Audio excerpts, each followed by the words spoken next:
नमस्कार। Pratap numerology motivation channel तरफ आपको स्वागत जनाऊँ।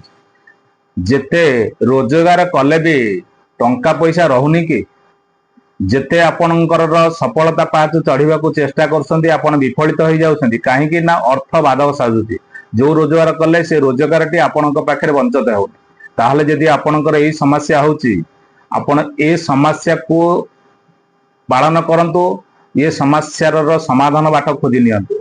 जो प्रतिकार टी आपण आगे आज आनी से प्रतिकार करंतु आपण देखिबे यदि रोजगार कले आपण को कौन से अर्थर बाधक साजुची ताले आपणकर साहाय्य दब यही प्रतिकार टी जीवन प्रथमे जेते रोजगार आपण करूछंती से टंका पैसा जदि रहुना ताले यही कार्यटी को आपण निश्चिंत भाव में करंतु।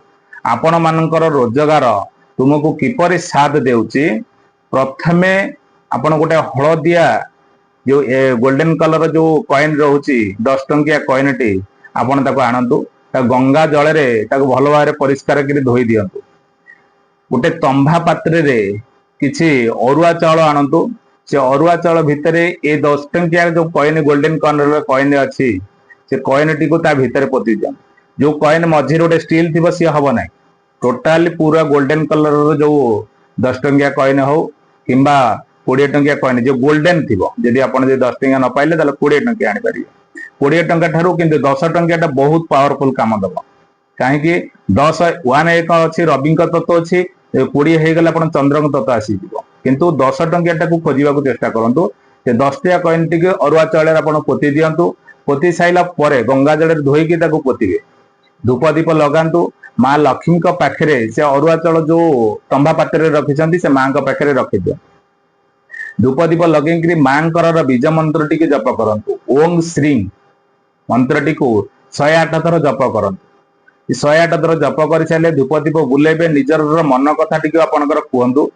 से जगार आपण घर जो ठाकुर पूजा कर जगह छाड़ी दिंतु।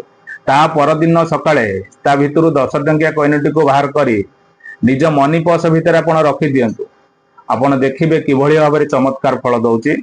आपण जेते रोजगार कले जो बचत होनी आपण से रोजगार आपण साथ देव आपणकर जीवन हस खुशी फेरी आसीबो। परिवार भितर जो अर्थ पई झड़ सृष्टि होती झड़ सृष्टि हेबो नै। ये प्रतिकार टिके आपण निश्चिंत करंतु निश्चिंत फल पते पाइबे कहीं ये प्रतिकार परीक्षित करा जायछि आपण सफलता निश्चिंत ही पाइबे। जदि ये वीडियो को नुआ आसीचंती आपण माने लाइक शेयर करंतु सब्सक्राइब करंतु। जो भाई माने मते उत्साह आग्रह करछंती से माने लाइक करंतु। जय जगन्नाथ।